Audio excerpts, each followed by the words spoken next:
Hello and welcome to AutoKets. So in this lecture, we are going to continue our list exercise that we have followed in the lecture 1. And in this lecture, we are going to add up the layer. So if you don't know about the layers, layers are basically from here, we can just go for the layers. And these are basically, you can just differentiate or you can just uh, divide the different parts of the image or the model that you are going to create into the different names.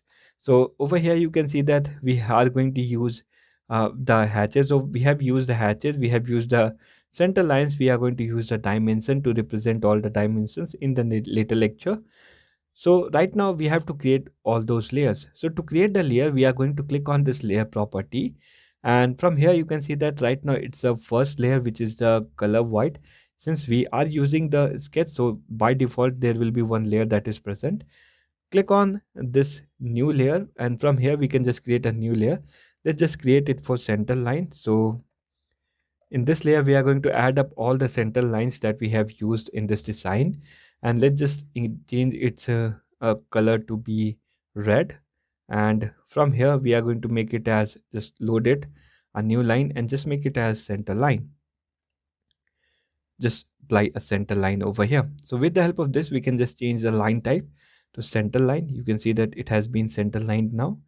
We are going to add a new one, and here we are going to add for the hatch, and for the hatch we are going to change the color to green. That will be better. And we are going to use the conventional line type that is provided, which is the continuous line. We are going to create a new layer again for the dimensions.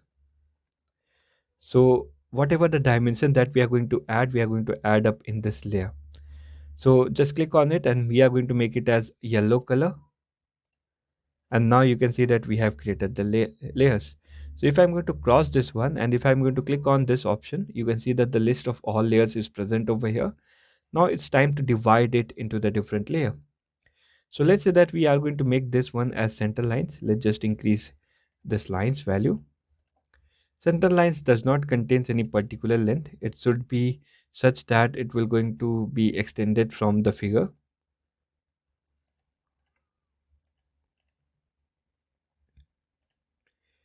So now we have to just differentiate it and we have to make it into the center line. So we are going to select all the lines that is the center line over here and just click on this one and just to make it as a center line.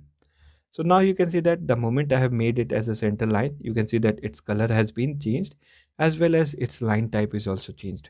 It means that they are now shifted to the center line option. Now for the hatch, I'm going to click on this one and I'm going to click on this one and I'm going to click on the home from here. And from here, we are going to select it in the hatch layer. So you can see that now it has been transferred to the hatch layer. Now for the dimension, we are going to create the dimension in the dimension layer only. So for that, what I'm going to do, I'm going to click on this dimension layer. And once we are inside the dimension layer, we are going to click on the dimensions that we have to provide. Let's just take the difference of the figure. We have to provide all the radius value first. So here we are going to click on this one. We are going to select the radius and this one as radius 20. Let's just increase the dim scale and just make this one as 20. And from here we are going to change this precision.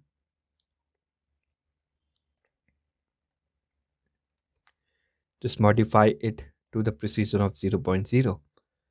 Just make it okay. Just close it. And again, I'm going to try a new layer, new dimension, sorry. Just write a new dimension and that will going to contain the dimensions like this.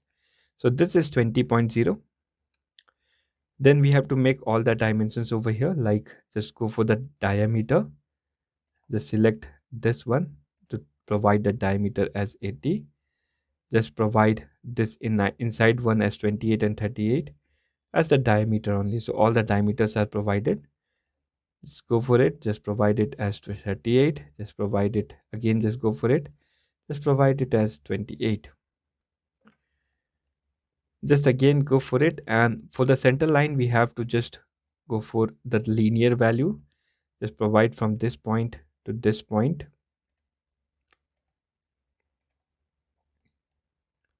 And again from here to here we have to just provide a linear again. So we are going to select this point and this point, just make it as 90° like this. And then for this radius we are going to make it this as 26. So just go for the radius one, just make this radius, this arc as 26. And from here the downward, which is diameter 20 and radius 20. So just make this radius one as 20. And for the diameter we are going to select this one. And over here you can see that it has also in the bracket, it has also mentioned that there will be the two values. So to mention this we have to override it. So just double click over the dimension, and now we can just edit it. We can just edit the values inside this. We can write a new value. So from here we are going to add a bracket and we are going to write this too. So now you can see that we have completely arranged it and we have provided a dimension. Now, once we have provided it into the layer, you can see that we can just switch off the layer that we don't want to see right now. And you can see that that layer will going to be off, and that things that are contained inside those layers will not going to be visible. Similarly, we don't want a center line, so we are going to hide the center line. We can also do a layer walk, like just go for the option from here in the layer, and you can see that there is an option that is known as layer walk. Just click on that and a box will going to open, and from this box whatever the layer that is selected, you can see that those layers are visible. So this is how you can just add up different layers over here. Layers are very important for the mechanical designs. It differentiate the design and you can easily able to just plot different things that you want to represent. So this is all about the layers, and we have also seen about how to provide the dimensions. So this completes this whole exercise, and make sure that you have subscribed this channel for the later updates, and please like this video if you have liked this lecture, and we are going to follow up you with the more new lectures like this, and please do subscribe this channel. Thank you.